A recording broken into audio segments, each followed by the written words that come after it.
ఏం జరిగిందో చెప్పండి. నా పేరు శ్రీనివాస్ అండి. మాది రంగదాంపల్లి విలేజ్, సిద్దిపేట అర్బన్ మండల్. ఇది సిద్దిపేట మున్సిపాలిటీలో మెర్జ్ అయిందండి. అప్పటి నుంచి వివాదాలు స్టార్ట్ అయినాయి. ఎందుకంటే కారణం ఒకటే, ఇది కోట్లలో ఉంటుంది. ఇది వాల్యూ దాదాపు ఇది 8 ఎకరాల 30 గుంటలు ఉంటుంది. ఇక్కడ 1,00,000 రూపాయల గజం ఉంటుంది. ప్రైమ్ ఏరియాలో ఉంటుంది. ఎప్పుడు లేని వివాదాలు ఈరోజు క్రియేట్ చేశారు. ఇన్ని సంవత్సరాల్లో నేను మా తాతల నుంచి తండ్రుల నుంచి నేను 4వ జనరేషన్ ఇప్పటికీ. మేము ఎన్ని రోజుల నుంచి ఎన్ని సంవత్సరాల నుంచి సాగు చేస్తున్నాం అనేది ఊరు చెప్తుంది, మా గ్రామ ప్రజలు చెప్తారు, ఈ చుట్టుపక్కల వాళ్ళ రైతులు చెప్తారు. అనేక మంది సాక్షులు ఉన్నారు ఇక్కడ. 1985లో మా తాత వాటా నుంచి వచ్చిన ఈ రోజు వరకు లేని సమస్యలు ఈ రోజు ఎందుకు వస్తున్నాయంటే మన కాంగ్రెస్ ప్రభుత్వం వచ్చినప్పటి నుంచి వస్తున్నాయి. ఎందుకు వస్తున్నాయంటే మన పొన్న ప్రభాకర్ మంత్రి అయినాక వచ్చినాయి. ఎందుకు వచ్చినాయంటే ఇక్కడ 1,00,000 రూపాయల గజం అయింది, వాల్యూ అయింది కాబట్టి, ఆయన మంత్రి అయింది కాబట్టి, ఆయన మంత్రి చెప్పినట్టు అధికారులు వింటారు కాబట్టి, ఇక అధికారులు వాళ్ళు పనుల కంటే హీనంగా ప్రవర్తిస్తున్నారు. వాళ్ళు ఎట్లా అంటే అట్లా చెప్తున్నారు. రికార్డులు 30 సంవత్సరాల రికార్డులు తొలగించారు. ఏంటండి ఇది ప్రశ్నించని అడిగితే దీనిలో ఒత్తిళ్లు ఉన్నాయి మాకు ఉంటే మీరు పైకి చెప్పుకోండి, పెద్దవాళ్ళకి చెప్పుకోండి. ఎవరు ఆ ఒత్తిళ్ళు అంటే మాకు మంత్రుల ప్రెజర్ ఉన్నాయంటారు. ఎవరు ఆ మంత్రులు అంటే పొన్నం ప్రభాకర్. మంత్రి పేరు చెప్పింది ఎవరు మీకు? ఆర్డీఓ చెప్పారు. ఆర్డీఓ సదానందం చెప్పారు. పోలీస్ వాళ్ళు కూడా చెప్పారు. ఈవెన్ పోలీసు వాళ్ళు కూడా చెప్పారు. ఇంట్లో పెద్దవాళ్ళ ప్రెజర్స్ ఉన్నాయి, మంత్రుల ప్రెజర్స్ ఉన్నాయి. జూపల్లి కృష్ణారావు అని పేరు ఒకరు చెప్తారు, పొన్నం ప్రభాకర్ అని ఒకరు చెప్తారు. అసలు ఏంది ఇదంతా? అసలు ఈ కుటుంబం అనే చెప్పే విషయంలో ఈ భూమిలో అంతే కారణం అంత ఏంది? ఈ భూమి విలువ పెరిగింది, కోట్ల విలువ పెరిగింది, మమ్మల్ని చిత్రహింసలు చేసి మమ్మల్ని నయానో భయానో మమ్మల్ని ఇచ్చి ఈ భూమిలో నుంచి వెళ్ళగొట్టి మీరు పెద్దగా దీన్ని రియల్ ఎస్టేట్ వ్యాపారంగా చేసి లాభాలు అనుభవించాలనేది దీని వెనక ఉద్దేశం. అంతకు మించి ఏమీ లేదు ఇందులో. ఇప్పుడు ఇందులో మీరే కాస్తులో ఉన్నారా? వేరే ఎవరన్నా? ఎవ్వరు లేరండి. ఒక 60-70 సంవత్సరాలు. నేను 4వ తరం వాడిని. మా తాతలు తండ్రులు కూడా ఇక్కడే కాలేసిన. మనం నిలబడ్డదానికి ఒక 10-15 అడుగుల దూరంలో మా తాతలను తండ్రులు మా బాబాయిలు కూడా ఇదే చోట కాలేశారు. ఇది చూసేవాళ్ళు ఈ చుట్టుపక్కల బిల్డింగ్ కట్టిన వాళ్ళే చెప్తారు. ఎంతమంది మేము ఇక్కడ కాలేసినామో కూడా చెప్తారు. ఒక అబ్బూడిది కూడా మా బాబాయ్ ఇప్పటికి కాలేసిన బూడిది ఉన్నది కూడా ఆయనది. అదే ఆయన అక్కడే కాలేసినాం, అక్కడ అమ్మక్క చెన్లా కాలేసినాం. ఆ బూడిది కూడా ఆయనది. ఇది దాయాల్సింది ఏమీ లేదు. సామాజికంగా ఎవరిని ఎంక్వైరీ చేసినా కూడా ఇవి ఎవరు సాగు చేస్తున్నారని కూడా చెప్తుంది. కనీసం ఆ విజ్ఞత ఆ కలెక్టర్ కూడా లేదు. మరి అప్లికేషన్ పెట్టుకున్న వాళ్ళు భూమిలో సాగులో ఉన్నారా, నిజానికి ఎవరు సాగు చేస్తున్నారు అని మేము ఒక టీంను పంపించి విచారణ చేసి తెలిసొచ్చు కదా. మీకు అధికారాలు లేవా? మీ కింద స్టాఫ్ లేరా? వచ్చి ఎవరు సాగు చేస్తున్నారు, ఎన్ని సంవత్సరాల నుంచి సాగు చేస్తున్నారు? కలెక్టర్ ఇచ్చిన ఈ ఆర్డర్ ఆమె సర్వే చేసి తేల్చిన తర్వాతనేగా. సర్వే చేయలే ఆమె. కేవలం ఏసీ గదిలో కూర్చొని రాసిన ఆర్డర్ లేవి అంతే. కేవలం రికమెండేషన్ల మీద రాసింది. అంత సర్వే చేయమని మేము రిక్వెస్ట్ చేసి అప్లికేషన్లు పెడతా కూడా ఆమె సర్వేలు చేయలేదు. గతంలో మేము ఇన్ని సంవత్సరాల నుంచి పంచనామాలు ఉన్నాయి, ఇన్ని సంవత్సరాల నుంచి మేము సాగు చేస్తున్నాం, పహానీలు ఉన్నాయి అని చెప్తే కూడా 30 సంవత్సరాల పహానీ కూడా తీసాము అవతల బారిసి. నేను హైకోర్టుకి వెళ్ళిన ఈ విషయం మీద, న్యాయ సలహాలు కూడా తీసుకున్నా. అడ్వకేట్స్ కూడా వాళ్ళే షాక్ అవుతున్నారు. ఇంత దుర్మార్గమైంది, ఇన్ని సంవత్సరాలు రికార్డు తీసి అధికారం అసలు కలెక్టర్కి ఎవరికి ఉంది? నీకు న్యాయం జరుగుతుంది కోర్టులో, ఇలాంటిది, నేను టెన్షన్ బాధపడకు అని. నేను మా మమ్మీ వాళ్ళని చదివించగలిగారు కాబట్టి నేను ఇంతవరకు నేను మాట్లాడుతున్నా. వాళ్ళు కనీస సుఖాలు కూడా నోచుకోలేదండి. వాళ్ళు కనీసం ఒక బట్టకు తినలేదు, తిండికి తినలేక వాళ్ళు ఇంత కష్టపడి వాళ్ళకి చేను చెలక వ్యవసాయం తప్ప వేరే ప్రపంచమే తెలియదు వాళ్ళకి ఇన్ని సంవత్సరాలు. అట్లా కాపాడుకోవడమే శాపం అయిపోయిందా? భూమి ఉండడం శాపం అయిపోయిందా? లేకపోతే ఈ విలువ పెరగడం శాపం అయిపోయిందా? ఇది మా అనువంశికం అండి. మా ముత్తాత గారు ఆస్తి. మా ముత్తాత గారు వరంగల్ వాస్తవులు, ఇక్కడ కాదు. ఆయనకు 5 కుమారులు. ఆయన వరంగల్ కాడ ఆస్తులు సంపాదించాడు, ఇక్కడ ఆస్తులు సంపాదించాడు. అది కాదనే విషయం ఏమి కాదు. ఆయన జీవితంలో ఆయన బ్రతుకుండగానే ఆయన వారసులకు వాటాలు కూడా పంచాడు. 1985లో ఆయనే దాదాపు మా తాతగారికి ఇక్కడ 20 ఎకరాల పైచీలకు ఊర్లో కూడా ల్యాండ్ ఉంటుంది. అక్కడ ఇక్కడ కలిపి ఆయన పార్టీషన్ ద్వారా ఈ పంచోటి, ఈ రాత కూడా ఎవరు రాయరండి ఇప్పట్లో. ఇది చదువుతో గొలుసు కట్ట రాత కూడా ఎవరికి అర్థం కాదు. దీన్ని అబద్ధం అంటారు, ఆమె ఇది తప్పుడు అంటారు. సరే, ఈ కాగితం ప్రకారమే మేము మోకా మీద ఉన్నామా లేదా అనే విచారణ కూడా చేస్తే తెలిసిపోతుంది కదా. ఈ కాగితం ప్రకారం అసలు ఇన్ని సంవత్సరాలు మేము ఉన్నారా లేరా? ఈ కాగితమే తప్పు అయితే 60 సంవత్సరాల నుంచి ఈ భూమి మీద మేము సాగు చేసుకుంటే ఎట్లుంటుంది? అంటే ఇప్పుడు ఎవరైతే కంప్లైంట్ చేశారో కలెక్టర్ కి వాళ్ళంతా కూడా మీ చుట్టాలు, మా ముత్తాత గారి ముత్తాత కొడుకు, మా చిన్న తాత పెద్ద తాతలకు సంబంధించిన వారసులు. అది కూడా 3వ తరం 4వ తరం వాళ్ళు వచ్చి వాళ్ళు మాకు కూడా ఇందులో వాటా ఉందన్నది వాళ్ళది, వాళ్ళ వర్షన్. మరి మీరు లేదని ఎట్లా అంటారు? మంచి ప్రశ్న. వాళ్ళకు లేదు అని చెప్పడానికి 1985లో ఈ పంచోటి జరిగింది. ఉమ్మడి ఆస్తులు వాళ్ళు అక్కడ తీసుకున్నారు, మేము ఇక్కడ తీసుకున్నాం. దానికి వరంగల్లో ఉంది, ఇక్కడ ఉంది. దానికి ఉదాహరణ అది మొదటి నుంచి వాళ్ళు అక్కడ ఉండడమే ఉదాహరణ, మేము మొదటి నుంచి ఇక్కడ ఉన్నదే ఉదాహరణ. అసలు వాళ్ళకి ఇక్కడ విషయాలు తెలియదు, మాకు అక్కడ విషయాలు తెలియదు. ఇక్కడ ఈ ప్రాంతంలో వాళ్ళని ఎవరు గుర్తుపట్టారు, అక్కడ ప్రాంతంలో మమ్మల్ని ఎవరు గుర్తుపట్టారు. ఇది ఇట్లా తరతరాలుగానే జరుగుకుంటూ వచ్చింది. ఇది అట్లే మా తాత తండ్రుల నుంచి జరుగుకుంటూ వచ్చింది. ఈ 2025లో సడన్ గా ఈ వివాదాలు ఎందుకు వచ్చినాయి? సరే, వాళ్ళు కుటుంబ పంచాయతీ అని తెలివిగా తప్పించుకుంటారు. తెలివిగా ఇది కుటుంబ పంచాయతీ అంటే మరి కుటుంబ పంచాయతీ అయితే కోర్టులు, న్యాయస్థానాలు, పంచాయతీలు మేము వివాదాలు తెచ్చుకుంటాం. మరి పొన్నం ప్రభాకర్కి ఏం సంబంధం? బాలాజీ రియల్ ఎస్టేట్స్ కి ఏం సంబంధం? వీళ్ళకి ఏం సంబంధం? కాదు. ఇప్పుడు ఈ బాలాజీ రియల్ ఎస్టేట్ ఎప్పుడు ఎంటర్ అయింది? మొన్న కలెక్టర్ డిసెంబర్ 2025 ఎంటర్ అయ్యారు. సెప్టెంబర్ 2000. ఇప్పుడు ఎవరైతే మీ మీద కంప్లైంట్ చేశారో మీ లీగల్ అంటే మేము భూమి మాకు కూడా వాటా ఉందని చెప్పిన మీ రాగం ఫ్యామిలీ వాళ్ళే వాళ్ళు వీళ్ళు కలిసి ములాఖత్ అయిన కలిసి చేసినటువంటి వీళ్ళనంతా డైరెక్ట్ చేసింది పొన్నం ప్రభాకర్ వాళ్ళ మనుషులు. అంటే మీకు సంబంధించిన వాళ్ళు కూడా వాళ్ళు ఫస్ట్ ఇనిషియేటివ్ తీసుకోలే. ఇన్ని సంవత్సరాలు ఎప్పుడు జరగలేదు. జనరల్ గా ఎక్కడైనా పోతే ఆర్డీఓ కంప్లైంట్ చేయడమో, కలెక్టర్ కంప్లైంట్ కోర్టులో పిటిషన్ వేయడమో అదే సహజంగా చేశారు. అక్కడ కూడా కోర్టులో ఎక్కడ రిలీఫ్ రాలేదని చెప్పేసి ఊరుకున్నారు. కోర్టుల కేసులు కూడా ఓడిపోయానని ఊరుకున్నారు. అదేంతో జరగలేదు, అంత ప్రశాంతంగానే జరిగింది. 2025లో సడన్ గా ఈ అప్లికేషన్ ఎందుకు వచ్చింది? 30 సంవత్సరాలు రికార్డు తీయాలని ఆ దుర్మార్గమైన ఆలోచన ప్రణాళిక ఎవరు చేసిరు? దీని వెనుక ఈ మాస్టర్ మైండ్ చేసిందంతా పొన్నం ప్రభాకర్ వాళ్ళ మనుషులు, వాళ్ళ అన్న కొడుకు.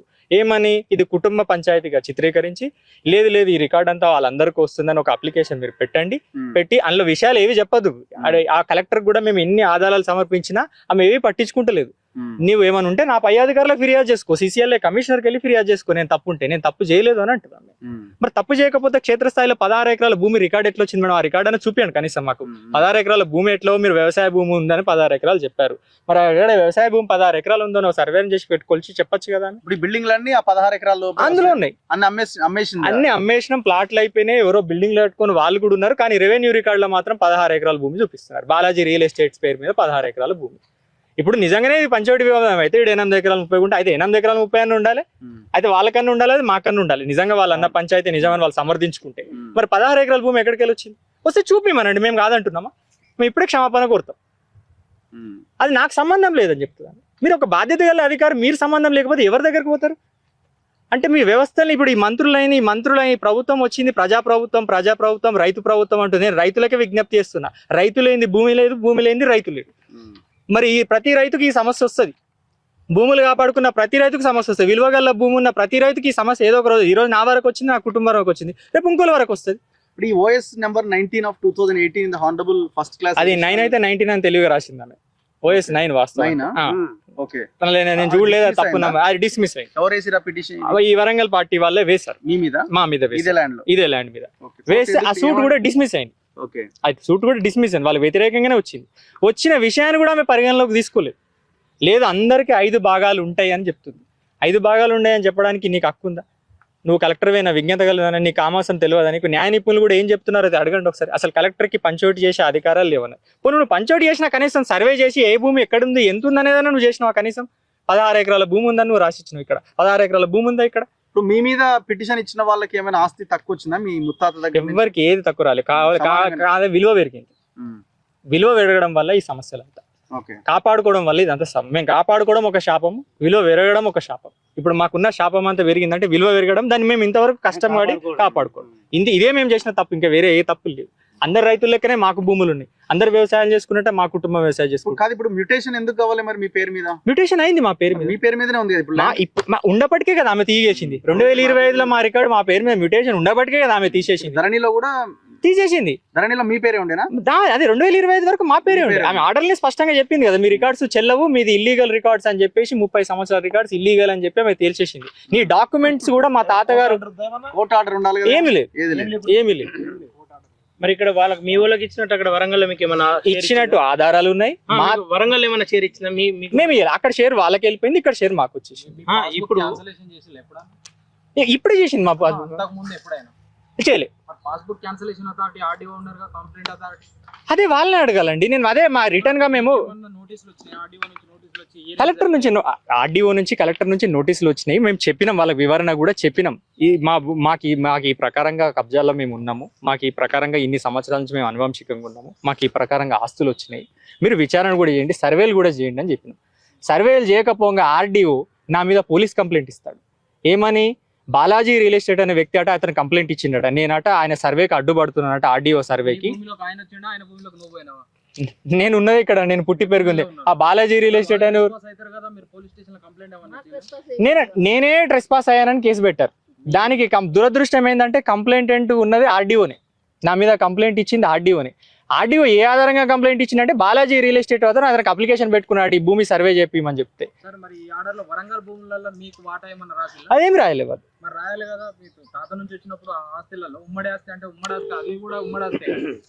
మేము నోటీస్ ఇస్తే సవివరంగా మా నోటీస్లో మా రిప్లై కూడా మేము ఎంత స్పష్టంగా మా అడ్వకేట్ దగ్గర కూడా చెప్పినాం, అమ్మ ఇది జరిగిన ఇవి దుర్మార్గాలు, ఇవన్నీ తప్పుడు ఇన్ఫర్మేషన్స్, మీరు విచారణ చేయండి, విచారణ చేసి న్యాయం చేయండి అంటే కూడా వాళ్ళు ఇవి పట్టించుకునే పరిస్థితి లేరు. మీ ధరణిలో మీ పేరు తీసేసినారు, పాస్బుక్స్ క్యాన్సిల్ చేసేసినారు, టోటల్ క్యాన్సిల్ చేయడం కాకుండా బాలాజీ రియల్ ఎస్టేట్ వ్యక్తి ఆర్డీఓకి అప్లికేషన్ ఇస్తే ఆర్డీఓ పోలీస్ కంప్లైంట్ ఇస్తే పోలీస్ ప్రొటెక్షన్ పెట్టించి నన్ను లోపల పెట్టేసి రాత్రి 10:30-12 గంటలకు నిర్బంధించి భూమికి సర్వే కోసం పంపించాడు. Balaji real Anoop Kumar complaint. అక్రమాల మీద ఉన్న కంప్లైంట్స్ అన్ని రాత్రికి రాత్రి చేస్తే సమస్యలే ఉండవు కదా, అంతే కదా. సరే ఈయన నాది ఈ భూమి నాది అని ఈయన అంటున్నాడు. ఒకవేళ కలెక్టర్ ఆఫీస్కి వచ్చిన కంప్లైంట్స్ చాలా ఉంటాయి కదా, వందల వేల లెటర్లు ఉంటాయి కదా గ్రీవెంట్స్కి, మీ ఎవ్రీ మండే రోజు వచ్చేటివి. మరి అవన్నీ అప్లికేషన్లు కలెక్టరే ఇమీడియట్ గా పరిష్కరిస్తే అసలు ఈ సమస్యలే ఉండవు కదా, కోట్ల దాకా పోరు కదా. అవన్నీ ఒక రోజులో 2 రోజుల దరఖాస్తులు ఇస్తే ఆగమేఘాల మీద ఆర్డీఓలు స్పందిస్తారు, ఆగమేఘాల మీద పోలీసు వాళ్ళు స్పందిస్తారు, ఆగమేఘాల మీద కలెక్టర్ స్పందిస్తుంది. నేను ఇప్పటికైనా ఇది మీడియా ద్వారా ఒకటే నేను ముఖ్యమంత్రిని కోరుతున్నా ప్రధానంగా, ఈ ముఖ్యమంత్రి గారికి నిజంగానే రైతు ప్రభుత్వము ప్రజాప్రభుత్వం అనే చిత్తశుద్ధి ఆయనకు ఉంటే ఈ విషయం మీద ఉన్నత స్థాయి విచారణ చేయండి. ఎవ్వరు చెప్పాల్సిన నమ్మకం లేదు, ఉన్నత స్థాయి విచారణ మీరు చేయండి. ఉన్నత స్థాయి విచారణ ఆధారంగా ఈ మంత్రి పొన్నం ప్రభాకర్ మీద చర్యలు తీసుకొని బర్తరఫ్ చేయండి. మీకు ఇంతవరకు నిజాయితీ ప్రభాకర్ ని కలిసే ప్రయత్నం ఏమైనా చేసిరా? నేను చేయలేదండి. ఆయన మనుషులు ఏమైనా మీతో ఫోన్ లో మాట్లాడడం అట్లాంటిది జరిగిందా? బెదిరియడం జరిగింది. ఎవరు చేసినారు? వాళ్ళ పేర్లు ఎవరు ఉన్నాయండి, వాళ్ళ పేర్లు రఘు అని అంటాడు ఒక అతను, ఇంకెవరు ఏమంటారు ఫోన్ చేసి? మా వాళ్ళకి చేశారంట. మీరు ఏమైనా కాంప్రమైజ్ అయ్యే ఉద్దేశం ఉందా? కాంప్రమైజ్ అవుతారా కారా? ఇంకా మీ ఇష్టం, మరి ఇంత లేకపోతే మీరు ఇంకా కోల్పోతారు. కోర్టులో కూడా తీర్పులు మాకు అనుకూలంగా వస్తాయి, మాకు ఇన్ఫ్లుయెన్స్ ఉన్నది, మేము అట్లా కూడా మేము మేనేజ్ చేస్తే శక్తి మాకు ఉన్నది, ఇలాంటి రకరకాల మాటలు ఇక చెప్పుకుంటూ పోతే వాళ్ళు. మా అమ్మ అవుతుందండి. అమ్మ ఇదంతా మా భూమి సార్. ఎట్లా ఇది కాదంటున్నారు కదా మీరు? మీ ఇంకో వేరే వాళ్ళు ఉన్నారు కదా లీగల్ ఎయిడ్స్ అని అంటున్నారు కదా, వాళ్ళు వారసత్వం కింద మాకు కూడా ఉన్న వాటా అంటున్నారు. వారసత్వం మీద వాళ్ళకి అక్కడ వచ్చింది, మాకు ఇక్కడ వచ్చింది. వారసత్వం అంటే ఎప్పుడు ఉంటది వారసత్వం, మరి వచ్చినా కొద్ది తీసుకొని పోవుడేనా? అప్పుడు మా దగ్గర అన్నం తిన్నామంటే అన్నం లేదు, ఇన్ని మక్కలు గట్టుకు ఇసురుకొని తినుకుంటా బాయిగడ్డల మీద వండుకొని పని చేసినాం మేము. ఇప్పుడు నేను నా పెళ్ళైన నుంచి చెప్తున్నా, మా మామ వచ్చింది ఎప్పుడో వచ్చిండు, ఆయన ఎప్పటి నుంచో ఉన్నాడు. మరి నేను 82 నుంచి ఈడ వ్యవసాయం చేసుకుంటూనే ఉన్నా. ఇప్పుడు 82 నుంచి ఇప్పుడు నేను లేనట్టేనా? మరి ఇన్ని లేనట్టు అయితే మరి ఇన్ని రోజులు మమ్మల్ని ఈడ ఎందుకు ఉండనిచ్చిండ్రు?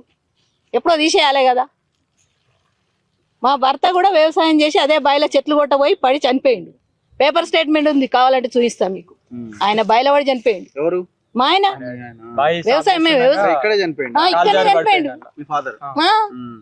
12 సంవత్సరాలు వెళ్ళినాయి ఇప్పుడు మా ఆయన చనిపోయి. అప్పటి నుంచి మరి లేనిది ఇప్పుడు ఎందుకు వచ్చింది ఈ ప్రాబ్లం మాకు? ఎంత హింసించాలంటే అంత హింసిస్తుండు. మా మరిది గారు కూడా డబ్బులు లేక ఈ కోట్ల కేసులకు పెట్టలేక ఆయన సూసైడ్ చేసుకొని చనిపోయింది 2 సంవత్సరాల క్రితం. అది ఇదే బయట చనిపోయింది సూసైడ్ చేసుకొని. ఆయన బూడిది ఇదే కష్టం బూడిది ఇక్కడ ఎత్తిపోసిన ఇవి లేరా? మా చుట్టుపక్కల మాకు పనికి వచ్చిన వాళ్ళు ఉన్నారు, ఎంతమంది అంటే అంతమంది తీసుకొస్తా. వాళ్ళు 2 సంవత్సరాల నుంచి మాకు పని చేసి 2 సంవత్సరాల నుంచి మా దగ్గర ఉన్నారు, జీతాలు ఉన్నారు, కైకిలు వచ్చిన వాళ్ళు. ఇంతమందితో మేము పని చేసుకుంటూ ఇప్పటికి కూడా నేను ఇదే పని చేసుకుంటూ ఉంటున్నాను. నాకు వేరే పని లేదు, వేరే పని. ఈయన ఒకడు ఇంత క్లెవర్ అయ్యేపటికే మాకు ఇక్కడ ఉన్నాడు. ఈ పిల్లల్ని ఎలా చదివించినా నేను? సైకిల్ మీద ఆటోలు లేక నడుచుకుంటూ పోయి సిద్దిపేటలో చదివించుకున్నాను. నేను ఇక్కడ పని చేసుకుంటూ బట్టలు కుట్టుకుంటూ చదివించుకున్నాను నా పిల్లల్ని. మేము గత 80 సంవత్సరాల నుంచి ఇక్కడ సాగు చేసుకుంటూ ఉంటున్నాము. మా తాత బతుకున్నప్పుడే మా వరంగల్లో ఉండే మా పాలోళ్ళకు వాళ్ళు అక్కడ చేసేసారు, ఇక్కడ మాకు రాసిచ్చిండు మా తాత. అప్పుడు పంచోడు చేయముందుగా మా బాపు ఇక్కడికి వచ్చి వ్యవసాయం చేసుకుంటా సాగు చేసుకుంటా బతికిండు. మేము పుట్టిన వాళ్ళం అందరం కూడా ఈయన్నే పుట్టినాము. మరి మేము వ్యవసాయం చేసుకొని బతికేటోళ్ళము. మరి ఇంత దుర్మార్గం మా పాలోళ్ళ కుటుంబంలోకి వచ్చి ఈ విధంగా వీళ్ళు చేయడము చాలా అన్యాయం ఇది. కానీ మరి ఎప్పుడైనా మరి ముఖ్యమంత్రి రేవంత్ రెడ్డి కానీ దీని మీద చర్య తీసుకోవాలి. అవసరం ఉంటే మీరు మోకా మీకు వచ్చి ఎంక్వైరీ చేయాలి. మరి అధికారులు ఇట్లా ఈ విధంగా చేయడము, మరి అధికార మంత్రులు ఈ విధంగా చేయడము చాలా దుర్మార్గమైన పని. మరి మాకు ఇదే మా అదర్వే ఇది వ్యవసాయం చేసుకొని బతికేటోళ్ళం. మాకేమైనా నౌకర్లు లేవు, ప్రైవేట్ జాబులు లేవు, గవర్నమెంట్ జాబులు లేవు. మా పిల్లలకు కానీ మాకు కానీ ఇక్కడ వ్యవసాయం చేసుకుంటే జీవించుకుంటే బతికేటోళ్ళం మేము. మరి మేము ఇన్నేళ్ళ సాగు చేసుకుంటాం, మరి మా రికార్డు కూడా ఎందుకు తీసేస్తారు? రీసెంట్లీ టీఆర్ఎస్ గవర్నమెంట్ ఉన్నప్పుడు ఉన్న రోజులు 10 సంవత్సరాలు మాకు రైతు బంధు పడ్డది. రీసెంట్లీ మరి ముఖ్యమంత్రి రేవంత్ రెడ్డి వచ్చినా కూడా ఒకసారి రైతు బంధు పడ్డది, కూడా పడ్డది. మరి ఇప్పుడు ఈ 2 నెలలనే మా రికార్డు తీసేశారు. మరి ఆ విధంగా ఎట్లా చేస్తారని చెప్పి మేము మీడియా ద్వారా మేము కోరుచున్నాము. మరి దయచేసి రేవంత్ రెడ్డి గారిని కోరుచున్నాం, ముఖ్యమంత్రి గారిని, మీరు మౌకా మీకు వచ్చి పరిశీలన చేయండి. మరి ఎవరు తప్పు ఎవరు ఒప్పు మీరు పరిశీలించండి.